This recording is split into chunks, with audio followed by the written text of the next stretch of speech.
Our speaker for today is Pastor Joseph L. Follette Jr., and he's author, therapist, and relationship coach. I have known him for a very long time. He has we met each other in 1982 at Oakwood University, and we have been friends ever since. He's my tech coach and prayer partner, and we have many good conversations and prayer occasions, and we are certainly mutually supportive to each other in any way we can. He is married to Claudia, and they have 3 adult children and 2 at home, 5 children. He attended Oakwood University, where he received his Bachelor's of Arts, Master's of Divinity from Andrews University, Bering Springs, Michigan, Master's of Science in Marriage and Family Therapy from the University of Southern Mississippi in Hattiesburg, Mississippi. And he did PhD studies in marriage and family therapy at Amridge University in Montgomery, Alabama. Currently, Pastor Follette is the owner of Lifestyle Therapy and Coaching in Huntsville, Alabama. He has authored a book, Sizzle Mindset, 7 Secrets to Keep the Passion Alive in Your Marriage. He is an ordained minister in the Seventh-day Adventist Church, and he was ordained in the South Central Conference, which is headquartered in Nashville, Tennessee. He's a licensed marriage and family therapist specializing in marriage and restoring marriages. And because he's a preacher, I would say he specializes in the revival, how about that, of marriages. Folks come to him who are on the brink and right at the precipice of divorce, and he helps them to steer back and to get back on the ledge and navigate safely into the wonderful terrain of cooperation, communication, and understanding. And so we're happy to have Pastor Follette on the call, and we're looking forward to him sharing with us on maintaining meaningful relationships today. All right, my brother, you there? You can take control and give it to us. All right, brother preacher, I'm trying my best to figure all this technology out. Let me see if I can make this happen properly. Can you see me now? Yeah, what you do? You already had it going. Hey, Jay Robin. Yeah. I tell you, man, you just have to figure this thing out, my brother. It's this technology is a wonderful thing, but it can be quite complex. Yeah. But it's my pleasure indeed to be here with everybody. I have been blessed to be able to be in the Lord's service for many, many years, and part of that started in my training at Oakwood College, now university, where I had the great opportunity and privilege to meet Apostle D.C. Nosa Carey Thomas. It's a blessing to be able to fellowship with you and your group today, and to be able to share some things with the Lord to share with me that I share with others every day. This is, I call my little black chair my new pulpit, where I get to sit and share the good news of Jesus Christ as revealed in harmonious relationships. And so it's a blessing to see couples and families live together in peace, particularly after experiencing severe strife and possible even dissolution of relationship being threatened. It's good to see friends online with us as well. See Robin and Ellis and Kenneth and other folks, Debbie. So good to see you guys as well to join us today in our presentation. And I know there's others online who are watching as well, including my good friend Wayne, who is keeping me up to speed technologically. Thank you, Wayne, for all your help today. Well, let's get started. How to maintain healthy relationships is a presentation geared primarily towards marital couples, but obviously you can glean glean good material from this for any relationship. And so let's get started as we jump in here. Talk a little bit about my relationships. I mean, you've heard Nosa Carey. We all have relationships, and we can describe ourselves. We can describe ourselves by those relationships. And so I'm a father. I'm a therapist. And I have different associations. So Seventh-day Adventist Church and Oakwood University. My neighborhood, I have a relationship with it. And so we all have relationships with others and other organizations. And so it's important to recognize that those are very, very important part of us, is our relationships. And so the question begs to be asked, what is a healthy relationship? A healthy relationship is based on a relationship that's based on mutual respect, trust, honesty, support, etc. We have healthy relationships when a smile comes to our face when we think about those relationships. When I think about my relationship with Nosa Carey and Ellis and these guys, a smile comes to my face because it's a healthy relationship that's built on respect, trust, honesty, and support. It gives you positive feelings on a regular basis. I mean, no one has a perfect relationship. No one is able to sustain a relationship without any frustration, any disappointment. But from time to time, but for the most part, a positive relationship produces positive feelings, positive hormones in your body, endorphins and serotonin, oxytocin, dopamine, estrogen, progesterone for women, and testosterone for men. These are good hormones that make you feel good. And so that's what a healthy relationship does, whether at home, school, work, neighborhood, church, family, friends, clubs, etc. It comes with those positive feelings. Relationships have rules and expectations. One of the big rules of relationship is kindness, honesty, loyalty, dependability, hospitality, attention, carefulness, respect, support, love, and reciprocity, etc. And when these relationships rules are respected, relationships can thrive. But sometimes they are toxic, and as a result turn sour. And instead of creating a smile on the face, there's a frown that comes on the face. These toxic relationships are based on disrespect, distrust, dishonesty, abandonment, abuse, etc. These are the characteristics of a toxic, dysfunctional, unhealthy relationship. They give you negative feelings on a regular basis. You're getting feeling the hormones in your body, the cortisol, norepinephrine, and adrenaline. These hormones are often destructive, and if existing for an extended period of time, can be deleterious to your health. And so it's important to recognize toxic relationships.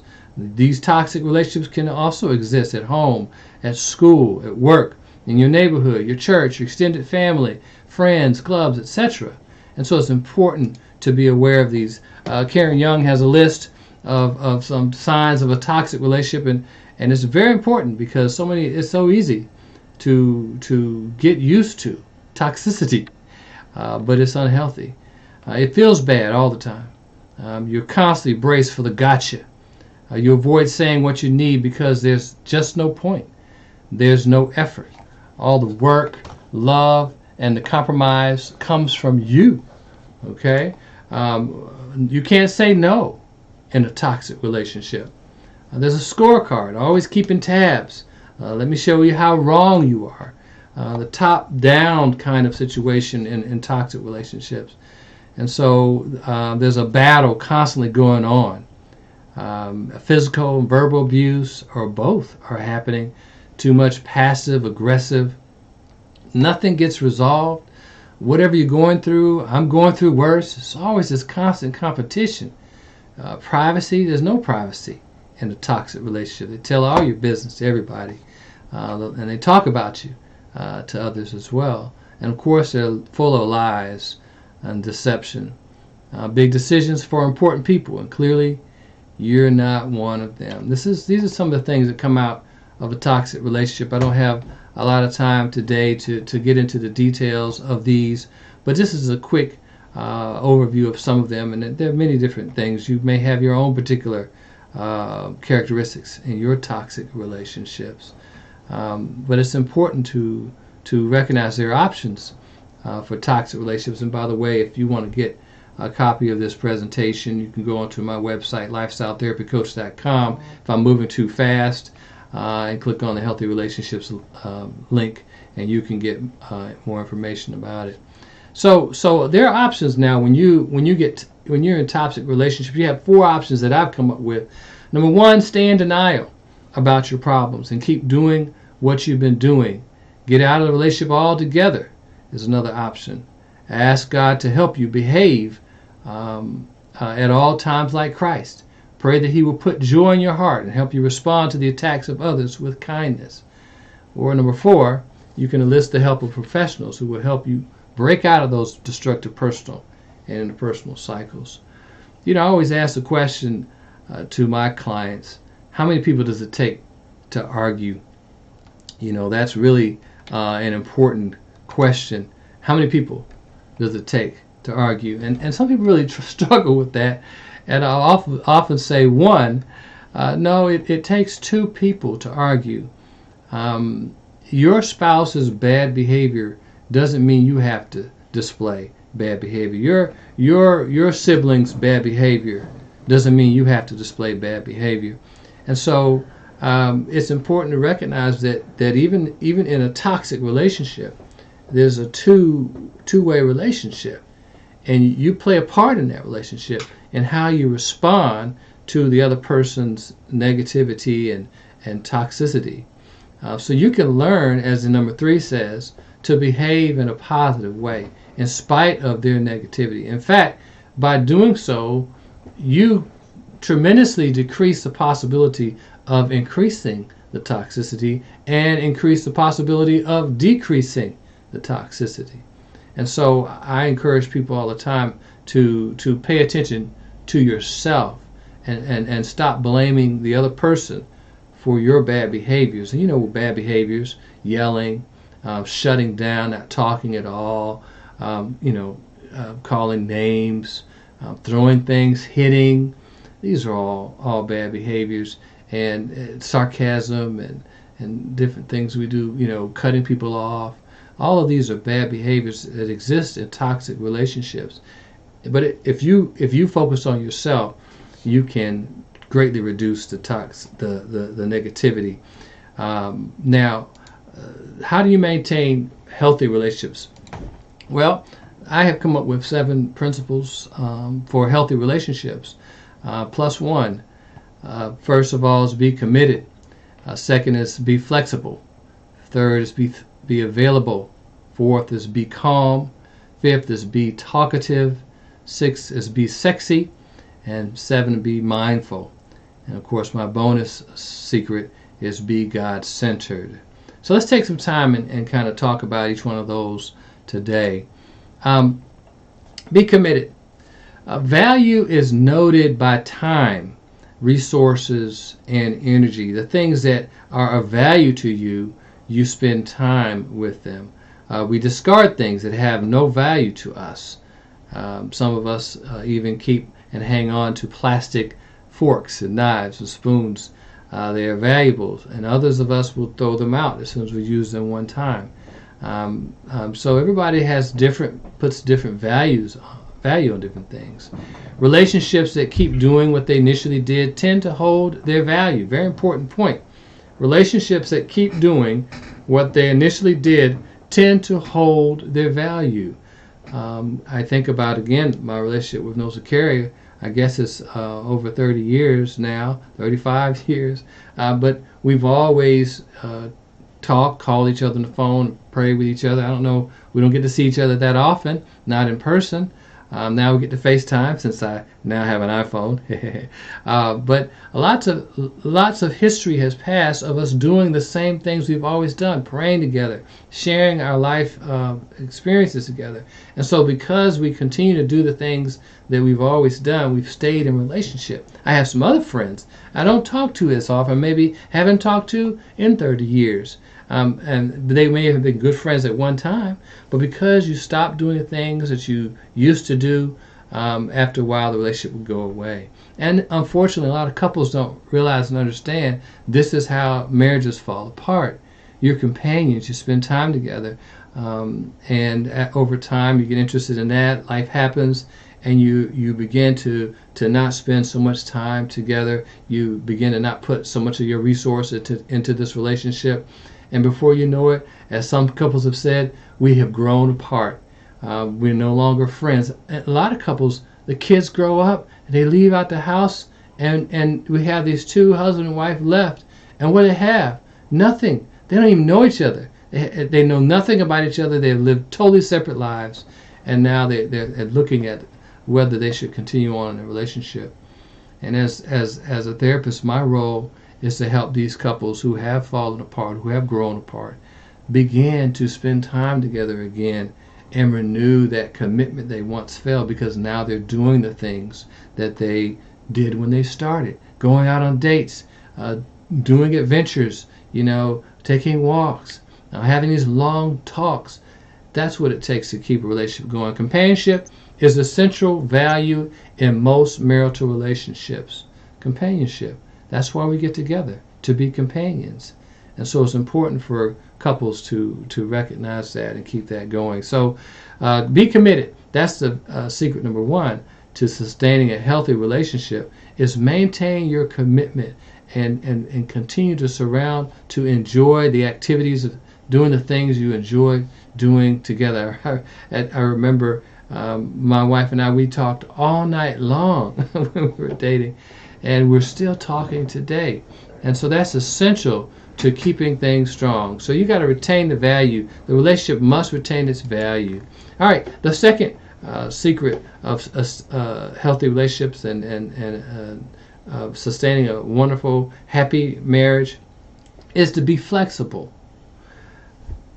Flexibility absorbs the disappointments, hurts, and changes through life, makes adjustments as necessary, is unselfish, sees a need and meets it. It listens. Let me get you back to the slide here. So it's important for you to recognize that in order for a relationship to thrive, it must be flexible. It has to be unselfish, sees a need and meets it. It listens. Okay, it absorbs through time. So I think about currency. Currency often goes up and down, the value of currency, of paper money. But when you look at gold and silver and the precious metals, you'll see that this type of currency persists. The value of this currency persists over time, and so it's important for you to, in your relationship, to find things that like the things you used to do together. Those are valuable. You got to be flexible. Life happens. You get pregnant, your children. You have a financial loss. Different things, sickness comes in. You've got to be flexible and find ways to continue to do the things you used to do. Even a quadriplegic can find ways to make adjustments to be affectionate and experience the sexuality. As men get older, oftentimes they're not able to perform as well, and so there are ways to be flexible. And so often we when problems happen, we hold up in ourselves, and we get isolated, and we don't share, and this is where problems come. We have to learn there are seasons in life, and our relationships go through seasons, and we've got to change. We've got to flex so that the relationship can stay healthy and meet the needs over the course of time. All right, now next is be available. Consistently serving the purpose of the relationship. Romantic, expressing love, affection, acceptance, and belonging. Parental, providing support, training, and nurture and discipline team, collaborating to reach a common goal. To be available in a relationship means to spend time in that relationship.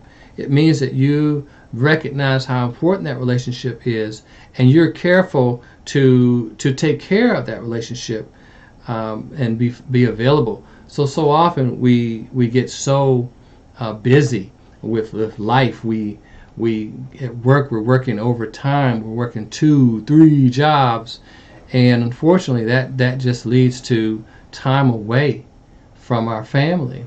Not only that, but we get stressed out by life, and oftentimes we're not mentally available to our spouse.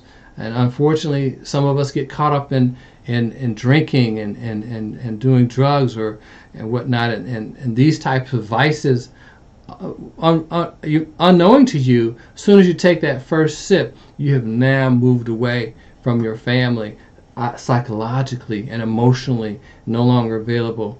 So it's important for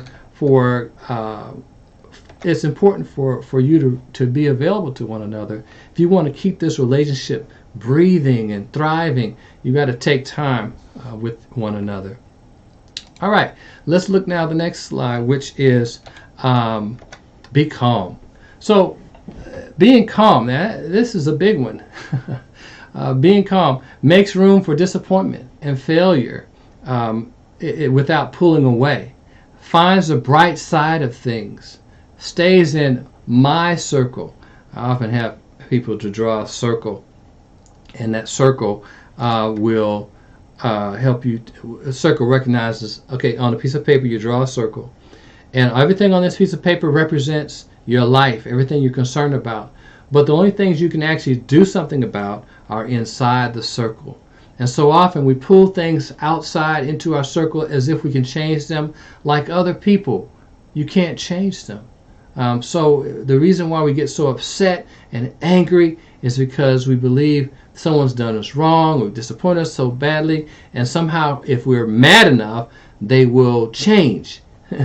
They'll understand, and they will be sympathetic to what we need. But the reality is that you can't change other people. The only person that you can change is yourself.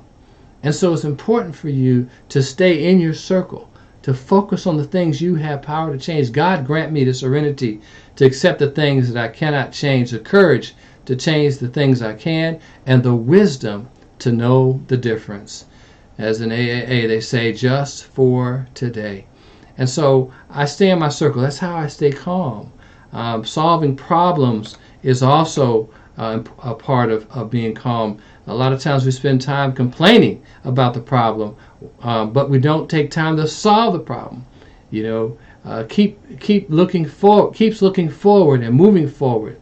That's how you stay happy. You don't dwell on the past or worry about the future. You learn to stay in the present. Expresses negative emotions without doing harm. You can say you feel bad. You can say you're upset. You can say you're hurt. You don't have to say it with explicatives. You can say it nicely. And also, to be happy, to be calm, you have to learn how to recover quickly. Recover quickly. That's a prayer. I remember when I made a transition in my own marriage, me and my wife, we were really like going at it.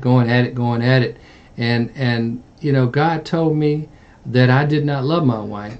I didn't love my wife because I was arguing with my wife. And so God had me look in the mirror and pay attention to me and my serve. And I began to realize that the spirit, the troubled spirit that was in me, that angst in my stomach, that anxiety that I was feeling, that I was blaming my wife for, was really my responsibility. And I as I began to take responsibility for my emotions and my actions, I began to recognize that my recovery time needed to decrease. I would be upset for 2 hours, and I said that's too long. I had to recover, so I had to be upset for 20 minutes, and then I said 20 minutes is too long. I gotta be upset for just 2 minutes, and then down to 20 seconds. And so, learning to recover quickly when people disappoint you or you're hurt is very important to staying happy I hear couples that tell me all the time they haven't talked for weeks. Wow, that's a long time to be unhappy. And so being calm is very important. All right, be talkative. So can you talk about anything at any time with each other? It's important to be able to share what's on your heart and mind to those you love. Whatever it is, you ought to be free to talk about it. Do you practice active and reflective listening to one another? Do you tell your partner or in any relationship, even at work, so what I hear you saying is ... Did I get that right? Practicing reflective listening, make sure you take time to listen. So often we're stuck in that mode of talking and telling.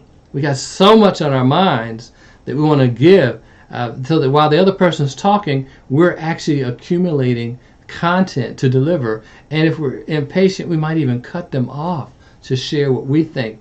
And another problem here that I found with talking that happens so often is one person shares how they feel, and then instead of listening to them and accepting and validating the feelings that were heard, the other person thinks about how they feel and express that, in turn invalidating what the other person said. That happens so often in dysfunctional, and it's toxic because you feel like your spouse or whoever you're with doesn't listen to you ever. And so I'll give an example. Is when you say, "Oh, I feel a little chilly in here," and then your spouse or the person says, "It feels fine to me." Well, nobody was talking about how you felt. I was sharing how I felt. And so this is how communication breaks down. Every night in my household. Oh, Lord have mercy. Come on now, preach it. Look, let me give you my card, okay, so you can fix that problem. I remember, that reminds me of my father, my mother, man. My daddy used to blow my mother out. She would have a blanket in the car because my daddy loved that cold air. So it's important to be able to communicate and share what's on your mind and how you feel with one another. Okay, has a large list. So it's practice effective problem solving. Has a large list of discussion topics. So some couples don't talk. I mean, they just don't talk, and they the only thing they talk about is how upset they are with each other. And so you guys got come up with a good list of 10 different areas of top conversations that you can have, whether it's the current events, popular entertainment, sports, the weather, whatever it is. Yeah, the Bible, the church, religion, science. So you got to have a list of topics that you can talk about and engage in healthy conversation. I mean, when you dated, all you did was talk. I hear so many people saying that it was a bait and switch. She was one way before we got married, and afterwards, it just, she was a totally different person. He wasn't the same person. Well, yes, our dating mode is quite different from our married mode. It's very true. As soon as you jump over the broom, even if you were cohabitating, living together before marriage, it's amazing. Once you get married, things completely change. But it's important that you recognize how important it is to maintain and sustain healthy conversations with one another. There's a principle that says that you've got to spend at least 14 hours of undivided attention talking with one another each week to have a healthy relationship. So talking relationship goes deep. It's not shallow. It makes emotional deposits. You are important to me. That's what you're communicating with the topics. Okay, I'm trying to move on here. All right, be sexy. This is this is very important. Unfortunately, some couples begin to think that sex is optional. Oh, that's for the young people. Well, newsflash: God created sex. And he created sex within the context of marriage. And the studies continue to show that people who have a healthy sex life outlive everybody else. And so it's important for you to make that an important part of your marital relationship. You should give each other mutually satisfying touches. Great eye contact. Couples kiss each other just to say, I like you. Sex says, I want you and I am with you. And I'm going to tell you, we forget. Our brains are so, we just forget. If you don't do something regularly, you forget. And if you don't tell me you love me regularly, I might forget that you love me. And so it's important. Sex is a great opportunity to reaffirm, recommit, reconsummate your marriage. God bless those who have figured out that's something they can do daily, as frequently as possible, because that is health-giving activity. It's life-giving activity. It's relationship-giving, relationship-building activity. And many have asked, how often should couples have sex? Well, the average, I think, 2 to 3 times a week. And I think that's a very healthy number. I think I've seen studies that show individuals who have regular sexual, guys who have regular sexual activities tend to have prostate cancer less. So it's important to recognize how important it is for you to keep this part of your relationship active. And of course, you have babies, and life happens. You gain weight, all kind of stuff happens to you, and it really is hard to sometimes keep that going. But let me tell you, it's so important to a marriage to keep that going. Less than once a week is unhealthy. Toxic to your marriage. Singles should reserve their sexuality for marriage. There's so many reasons for that. All right, I know you want more on that, but we're going to move on to the next slide. All right, so now be mindful. This is the seventh principle of a sizzling hot marriage, of keeping that marriage strong and healthy. It remembers, makes a point to say, I see you and I need you. I see you and I need you. It checks in to see, how are you doing? I care about you. How are you? How are you feeling? What's going on with you? So many couples don't ask that question.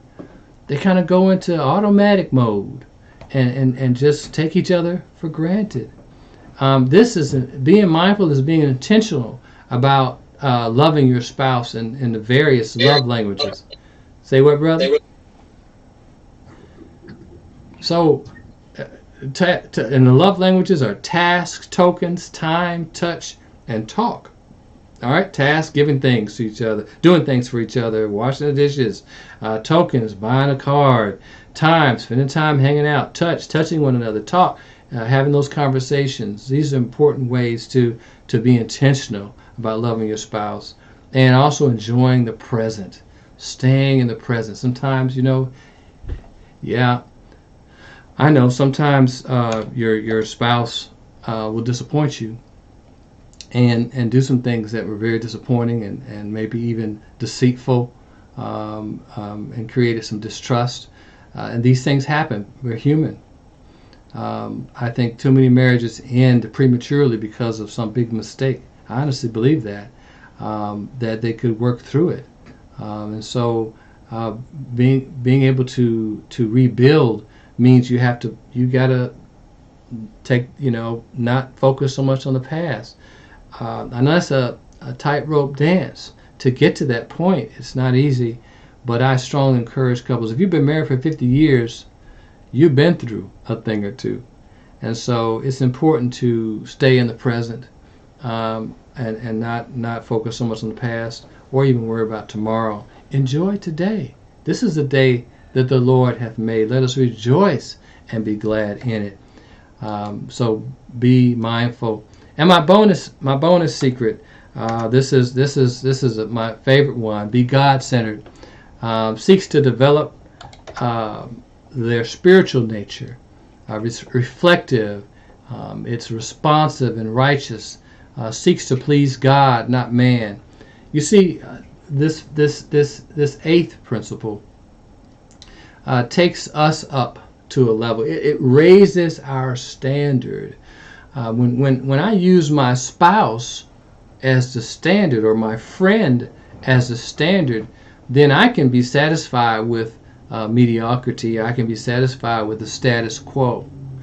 But when God now is my standard, now God's going to raise me a little higher. And so that's why this be God-centered principle is so important for marriage, because it really puts everybody on the same level playing field as far as God. What does God think about your behavior?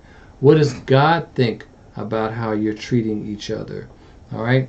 This God-centeredness causes us to be forgiving, more forgiving. It's not self-centered and selfish, because we're now looking outside of ourselves to our Creator.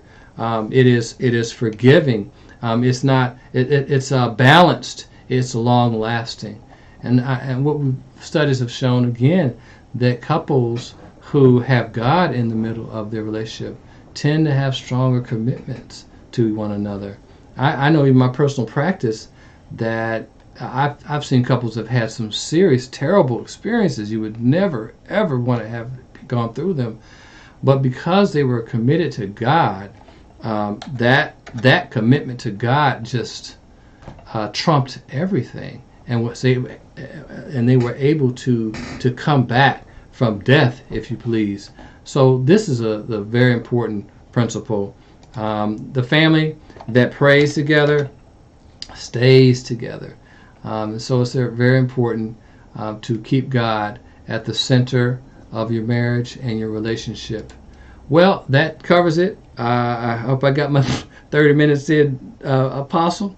Let me know what you got for me now. Excellent. You did a fantastic job. Thank you so much. Well, praise We appreciate God. it.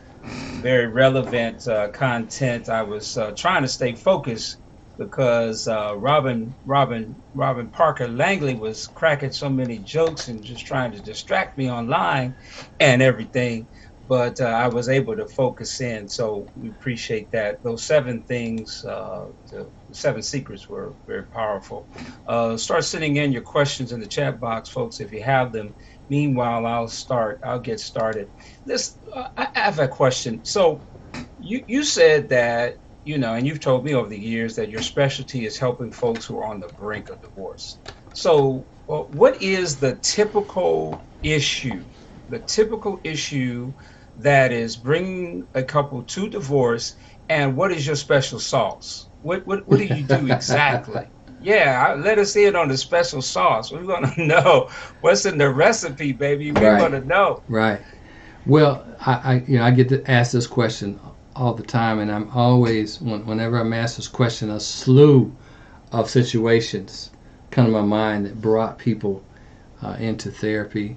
Um, you know, from somebody cheating to money problems, to some disagreement about how hot to set the temperature in the house. So there's always a number of reasons. Honestly, there's just so many reasons that bring couples into therapy. But the critical issue for most couples, I ask couples this one question, and couples who answer this question positively, they don't make it to my couch. And that question is, how much time do you guys spend together on a given week? And most of the couples who I see can't think of any. And truthfully, that's the death nail. That's the nail in your marriage coffin, is not spending time together. And so they come to see me for an hour or 2 or whatever, and what are they doing? They don't talk to you they don't talk to each other until they see you next week. Well, this may happen, but they at least got an hour or 2 of Right. time together Right. talking about their relationship. It kind of reminds me about headaches. Sometimes we pop a pill, Tylenol, whatever, to solve a headache problem. But I've heard that sometimes it wasn't a pill that helped us feel better. It was just the fact we had some water. We got some hydration that Yeah. that solved that problem. So the same thing with this, the multiple issues that couples have. It could be anything. I mean, anything. People can start knocking heads over this. It's like, it doesn't make any sense. I don't understand it. Why? But when you peel back the layers, you see that they're not spending time together. You see, that's why we got together. Our companionship was spending time together, enjoying one another. And when that disappears, I have no more need for the relationship. Hmm. Good, good, good. So Robin brings up a good question. Uh, she says, essentially, thanks for helping us with the marriage, excellent advice with the marriage. But what about strategies for family relationships? So in my coaching practice, I talk to folks all the time, and also in ministry. I just talked to a coaching client yesterday who hasn't spoken to her daughter for 2 years, and they're estranged. And the other daughter supports the other daughter, so they don't speak very much. And then the mother of the person of the client, they talk twice a year, you know. And so there's a lot of estrangement. And so when there is an impasse and folks are disconnected, how do we get back on track to have a viable relationship with other family members who are not, our marriage mate? Okay, very, very good question. What advice do I have for other relationships getting back on track again? And honestly, the same advice. Spend time. These are 7 principles that apply to all relationships. Spend time. Be flexible. Obviously, the reason why people are not talking to one another is because they're being rigid. They're stuck in something that happened in the past, stuck on a principle. It's just a principle of it all, you know. Well, you can be stuck on the principle, and your relationship makes no progress forward because you're stuck. And so that's the purpose of sometimes getting a third party therapist to help you talk through these things to get unstuck. Now, with that said, people are toxic, and unfortunately, that's the truth of the matter. And I can't change it. I can't change you. The only person I can change is me, and I can't judge you. You haven't talked to your mother in 2 years. Your mother might be a mother from hell. So I can't judge you. But people have problems. They have personal issues, and sometimes we have to divorce, even our family. However, if two people are willing to talk and to bury the hatchet, if you please, they can work through these things and regain a relationship.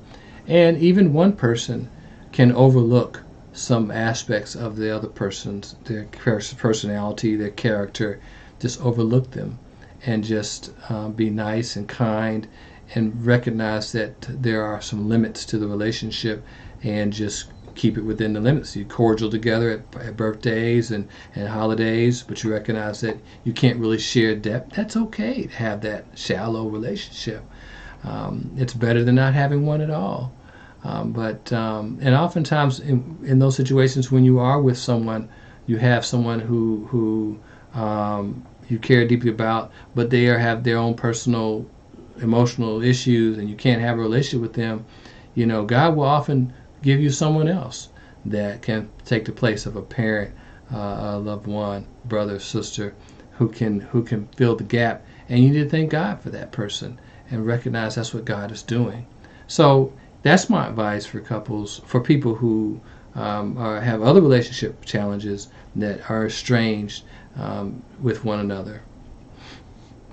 All right, awesome, awesome. Keep the questions coming.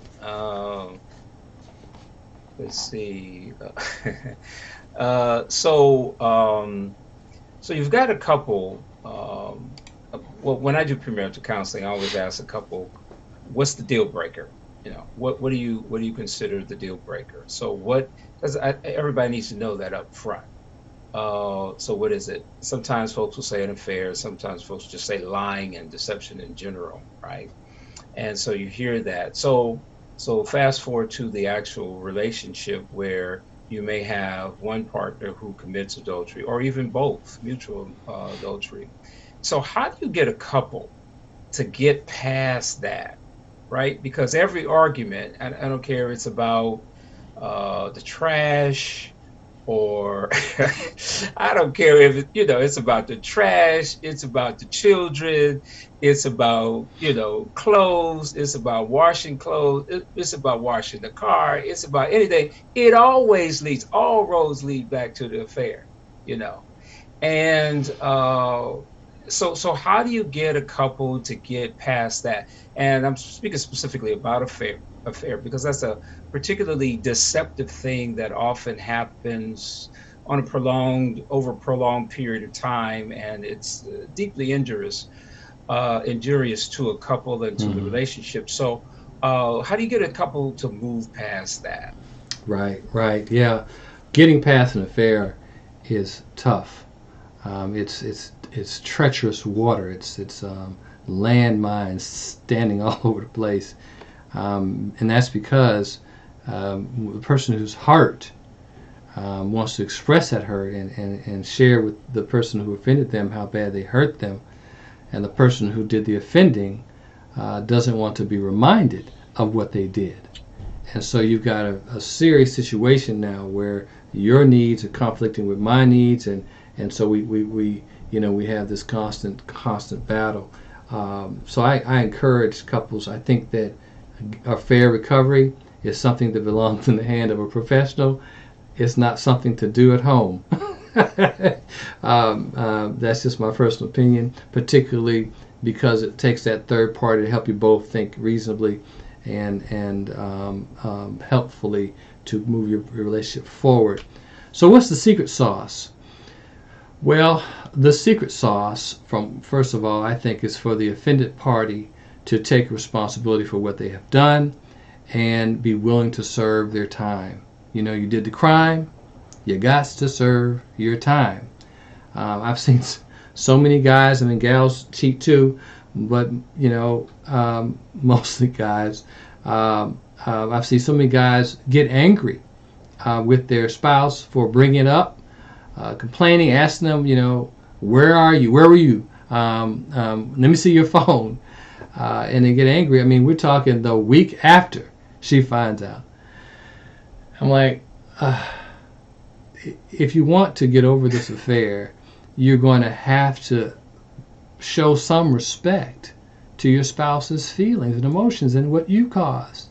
And you got to remember, every time that she takes you down that road, it's your fault, And so learning and helping people, helping the affair, the person who did the offense, to take responsibility and accept the grief that the other person is going through. And I tell them all the time, it may take over a year for them to stop reminding you of what you did. Unfortunately, every time you get angry, you just get another year. You know what I mean? You're pushing the needle forward. So that's number one, is for the offender to be humble and accept I hate to, it may be abusive from the other person, to accept it and let them know I love you. It's an opportunity to say I love you when your spouse brings up what you did. It's an opportunity to put your arms around and let them know you love them and care about them. So that's really I think that's the secret sauce, because all that person wants to know is, do you love me? You did this. You must not love me. And so they're constantly throwing tests out there. Do you love me? And so when you learn to take that opportunity to embrace and love, then that person who's been offended will quiet down over time, and heal, and be able to move on. And plus, the relationship now can blossom, because now you're able to talk through difficult things without an eruption, and continue to work to rebuild the intimacy that you once had. Now, that's a short answer. Like I said, I Sure. wouldn't try it at home. Sure, sure. Well, you must have been hitting some very good points, because Deaconess Langley was over there shouting and clapping, putting her hand on her hip, moving her neck, and a whole lot of other stuff. So, Jonathan know what I'm talking about. So you must have hit a nerve. So you Yes. said something good. I just want to switch tracks just a bit. Thank you for putting that book up. I just want to switch track just a little bit. So I'm a parent, right? Uh And I huh. got these teenage kids. Right. who, I got to pick up sometimes from school and take them to practice or whatever have you. And it's hard to talk to them because, they're on their devices. I don't even know what they're talking about. They got music that I don't know nothing about. And how do I become more effective at communicating? Because they don't really want to talk to me. How I become more effective at communicating with them so as to bridge that gap Right. and have meaningful interaction with that teenager Right. or young adult for that matter. Mm-hmm. That's a very good question. How to connect with your kids, your teenagers in particular, as they grow their independence and becoming adults themselves and don't really want anything to do with you. Challenging thing indeed. And the devices, yes, absolutely. The devices are a distraction. Friends and other relationships are a distraction from that relationship. So yeah, that's very challenging. And I'll be honest with you. COVID-19, this coronavirus, I know has been a blessing to our family. I don't know about yours, but we have actually been spending more time together. We're having more conversations, more consistent worship with one another, an opportunity to talk. And the kids seem to be a lot more amenable to talking and to hearing. Hearing is still challenging, but to having that conversation is good. So I think the answer to that again is the same thing as for the other relationships, is you have to spend time together. And I say to parents, you're not helpless in creating the home environment that you desire. You can take away those devices. You can limit their access to them. You can limit their access contingent upon how they treat you and how they talk to you. You have a lot of power. I mean, you hold all the cards. You have the money for the clothes. You have all of that, and so a lot of times parents don't utilize those resources that they have and do perform embargoes, if you please, for their kids. But ultimately, spending time talking, playing games, going places, establishing a relationship. Relationships take time, and so that's really the only way, I think, to bridge that gap. And of course, obviously, sometimes it requires professional intervention, but for the most part, talking, just lingering, hanging out, go to their room, sit there. They can't stand it, but go to their room and talk to them. Have them come to your room and talk. Sit on the porch and talk. That's the key, I think, to building relationships with anybody, is taking time with them. Okay, very good. If anyone else has a question, feel free to put it in the chat box or unmute yourself and come right on. Um, so, another issue then is these grown children. Hmm. Uh, they they grown, but they not grown. Somebody, I can't remember who I was talking to. They was saying, oh boy, I can't remember who that was. They were saying that you not grown. Their parents used to tell you not grown. I think it was Minister Ronnie Vanderhorst. You not grown until you can pay for your own stuff and pay for your own place to live, right? So we didn't come of age, and we didn't let up off that a little bit. So we allow them to be adulting, right? We allow those space to grow and develop and everything like that. And but how does the relationship adjust, right? Because when they go away to college, they have this newfound freedom that they haven't had. They don't ask for permission or anything like that. They just kind of do their thing, and then now they're back, Hmm. and you got to negotiate this because it's a new thing that's going on. It's a new Hmm. relationship, Hmm. new parameters. So, what do you suggest to parents who are, in the throes of relationally relating to their young adults? Yes, yes, challenging indeed. Working with our young adults who are adults in your house. Very challenging, very challenging. Um, I would say the first principle that I want to share with you guys on handling this, and this really applies to any relationship, but really particularly for adult children, And that's the point principle of picking your value, choosing your battles. So here's an analogy that I often use. It's called issues and problems are either pebbles, rocks, or boulders. Pebbles, rocks, or boulders. Okay, pebble issues are a matter of preference. Potato, potato. How do you see it? How I see it. We see things differently. We have two different perspectives. That's a pebble. A rock are values. Things a little more important. Money, financial value, spiritual values, moral values. Those are more important things. A confrontation we have and conflict we have is often on value-based stuff. All right, and then the third area is boulders, and boulders are humongous relationship stopping behaviors. In other words, we can't have a relationship if you continue to do this behavior. Okay, and so most of the conflict we have in our relationships are pebbles. I mean, all day.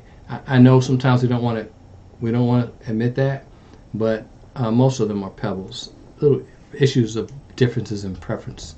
All right, and so and also you can respond at a pebble, rock, or boulder at a 1, 2, or 3 level of escalation. 1 level is conversation. 2 is you're raising the eyebrow, you're a little more volume, and 3 is you just completely irate and loud and yelling and throwing things if that's the way you roll, or even a complete shutdown. Nothing. That's a 3 explosion, implosion, how you want to call it. And so it's important for you to categorize stuff. All right. So that's a lot of work right there. You talking about that's extra. Well, a lot of times we do. A lot of times we do make. I'm not doing all that categorization. A lot of times we responded to the moment. Yeah. A lot of theoretical. Right. Well, I mean, a lot of times we make a mountain out of a molehill. That's true. And we have this big conflict over something that's stupid. I mean, just stupid. Right. And we don't want to have a relationship anymore. Yeah. Because I was so focused on something that really didn't matter.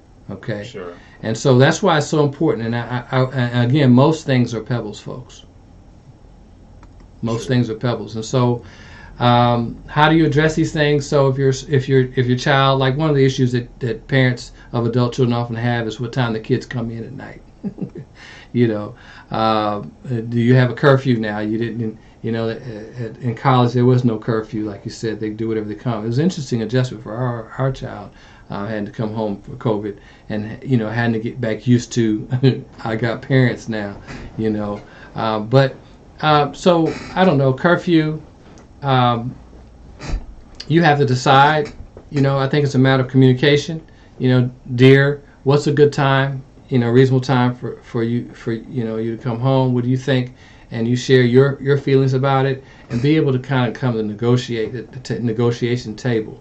That's really important. I think a lot of times parents would keep this strong. I'm the parent. I pay the bills here. We get this strong position, and there's no. We make all the rules. There's no negotiation. Right. That's not a relationship. That's a dictatorship. If you want a relationship with someone, you have to be flexible. And so you sit down, you have that conversation. What's a good time for you? Oh, 2 o'clock? Okay. 1 o'clock? Okay. We shake hands on it. We agree on it. They keep coming in later and later and later. Then you have to start saying, you know what? I love you, and I love to have you in the house with us. It's wonderful to have you here. But we made an agreement, that you'd be in by 1 o'clock. And if you can't continue that agreement, then, you're going to have to find your own place. You have to be willing to set lines and boundaries, but only after you have, walked your way to that point, and they've clearly established that they're going to defy your rules. So there you go. Okay. All right. Good. Thank you. And so it seems like I missed a question. And so Elder Phillips says, so what So you mentioned that many couples have sex 2 to 3 times a week. So Elder Phillips says, so what is the secret sauce to getting my wife on board for 3 times a week? Oops. The Bible. That's just dangerous. That's Yeah, just man. dangerous at so many levels. Yeah, right? man. Yeah, man. And once you've established a certain pattern, boy, it's hard to break it. But I mean, the Bible says clearly at Matthew 7:7, ask, and it Yes, shall sir. be given to you. Seek, and ye Yes. shall find. Knock, and the door shall be open. And so it's important to You preaching now, bro. it's important to to ask. Have that sit down, sit down and have that conversation. And, a lot of times sex can be on the basis of one individual in the relationship. They basically hold all the cards. That's unfortunate. And honestly, sometimes those things are deeply embedded in stuff like past child abuse, sexual abuse issues and stuff. And so it's not so easy to just simply ask. I understand that. And so that's why, getting into some help, getting some therapy or whatever for it is often helpful too, to sit down and talk with someone. And if they won't do that, some people they're going to hold the cards no matter what. Man, that's tough. That's tough. Well, then you have to start, I think, applying consequences on the way to going our separate ways. A lot of times we just throw, divorce out there, but there's so many things you can do, little steps on the way to kind of show some grace and some, peacemaking in the process of compassion. Your spouse, anybody who don't want to have sex, there's something wrong with them. So that's just not normal. So compassion, have some compassion, recognize something's going on here, and maybe we need to address these issues and, go see a doctor, or something, and not just be angry and quoting the Bible scripture. What the Bible says, 1 Corinthians chapter 7. That's right. All right, let's see. We need to start wrapping it up soon. Let's see. Tony Dickens has a question, and he says, "Hey, what's up, Tony? Can you speak further on the advantages of speaking with couples that have been married for 50 years plus?" So they've been married for 50 years. So I guess he might be asking, what is the advantage of a couple at that age seeking counsel? Oh yeah, I mean, I love it when older couples come to me. It's a wonderful feeling to see people willing to talk and address the issues after they have gone so many miles. But what's the advantage? I mean, change. We get stuck at certain seasons in our lives, in our relationships. We get stuck, and sometimes we need a little help being flexible and moving into this new season. And so when the kids leave home, that's a season right there. When you're having babies, that's a season. And so you got to figure out how to make these adjustments. And so sometimes getting therapy is very helpful for couples when they're at that juncture. They can't seem to find a way, past it. An affair is a season. And so, I hate to say that, but anyway, it happens so often. It's a season. And so learning to get through to the next season sometimes requires some professional intervention. All right. Very good. You have a question, Pastor McNair? Yes, I do. One quick, just a second. My wife and I, we were married for 56 years until she passed. Oh, wow. 5 years later, I remarried. Okay. And my first wife, we had worked out all of the crooked stuff. And yes, Lord. Rough with 56 smooth. Years. Yes. And I thought that the new one was going to be like the first one, but it's a little, I'm the problem. So in other words, I guess we're traveling on another road now. Area code 256.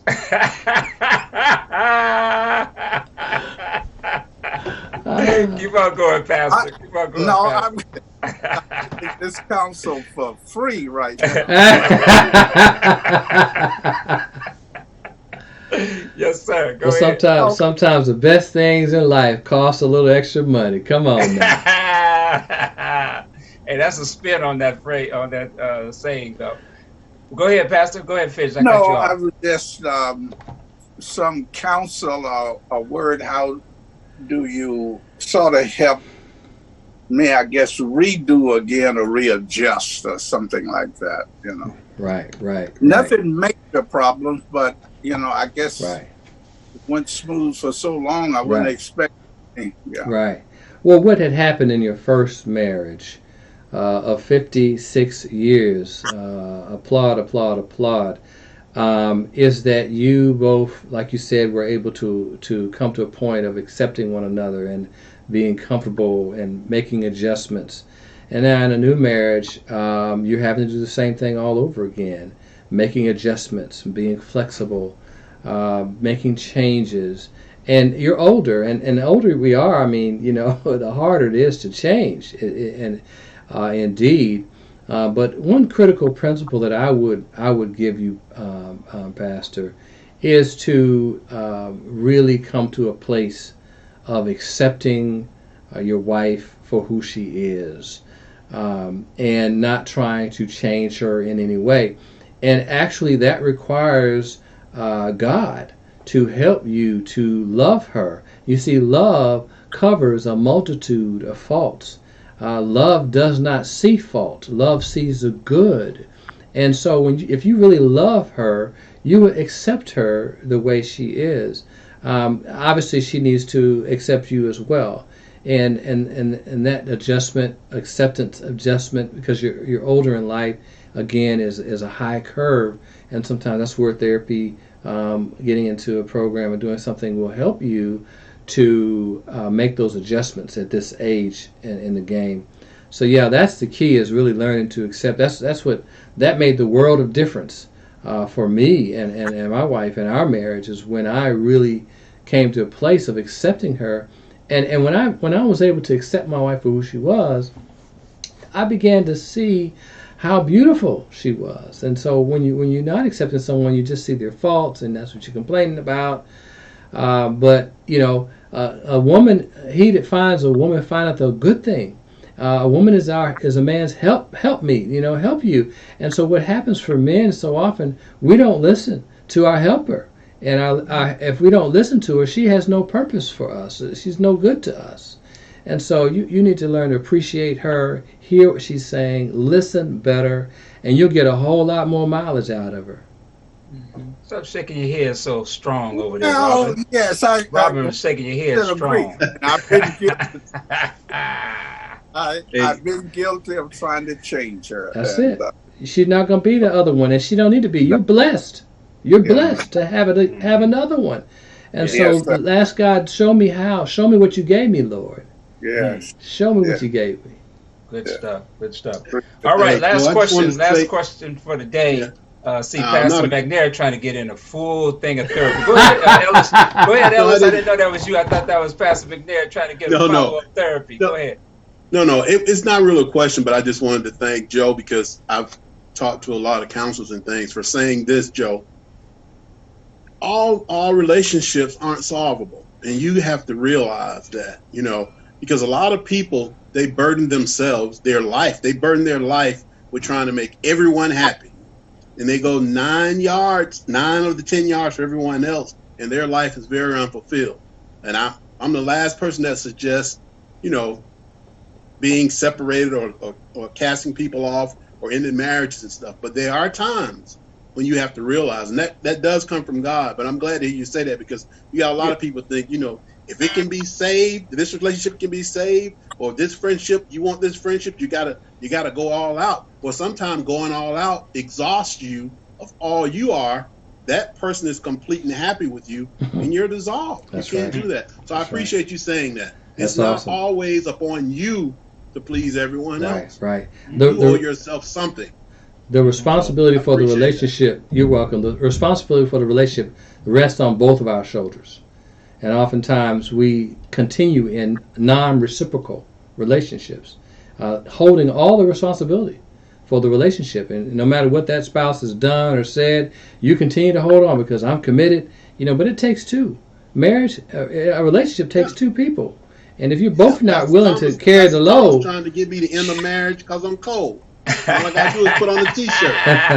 He want me to end my marriage. 29 years. Got big cold. Look at that. Put on a Praise God. sweater, baby. Praise Put God. on a sweater. Jennifer is to be rewarded. She needs some medals. For putting up with you for all that time. Amen. Yes, Hallelujah. That's right. I'm about to send her a badge of courage myself. You'll have a special crown. That's right. God's got a special blessing for her. Yeah. Last question. And let me just say this before you go. Divorce is not the end of the world. And divorce is not the end of the world. God, adultery is not the end all and be all commandment. Do not commit adultery. I mean, goodness gracious, we have often lifted that commandment up above all the others. But we're all are saved by sinners saved by the blood of Jesus. Amen. And God can forgive us for whatever sins we commit, and those that we intend to and those that we did not intend to. And so we have to learn, I think even in the church, to recognize that yes, there is a place for divorce. Sometimes it just is inevitable, and sometimes it needs to happen. And as a counselor, sometimes I actually will tell people, I ain't God, but in my opinion. Hey, yes, sir. Hey, Jesus can't save everyone. No, He can, but listen, everyone's not going to be that's saved. right. If your spouse has sold their soul to the devil, absolutely. And what you gonna do? In order to maintain that relationship, what you gonna have to do? The same. That's right. Good. All right. So last question, and then we'll transition. So you often have couples who got married perhaps at an early age or what have you, and then kind of growing and have children, whatever have you, and then one morning, they wake up and say, "This ain't working no more." And then you ask why, and then one says that I've just outgrown him. I've outgrown her, and I need something different. I'm at another place, and it's just not working anymore. And what do you say to that couple? Because you got a number of things. You got developmental issues that may be at play, and psychological or emotional compatibility and so forth. So what do you say to that couple? Well, kind of like what Ellis was saying, once someone has made their mind up that they're done with you, man, it's tough. This is where I often receive couples where one is done and the other was still trying, so they bring them to me. I'm supposed to be, raise them up from the dead, But this is what I do. I mean, I found that whatever it was that you started with, even though you hadn't seen it in a long time, it's still there. That fire, that passion, is still there, and that's why I feel like so many couples divorce prematurely. They are into a whole new relationship and they still love their past. It's interesting to watch that phenomena. But any marriage is salvageable. God can save from the uttermost to the guttermost, right? God can save us no matter how far away we are. He can bring us back home. As long as two people subject themselves to good counsel and sound reasoning, and someone who can hear both sides and begin to work through that stuff that has been unworked through all those years, they can come back to life. I've seen it. I've seen it over and over again. However, it is very difficult. When one person has made their mind up that they're done, it's very difficult to bring them back because it takes two people to have a marriage. It takes two people.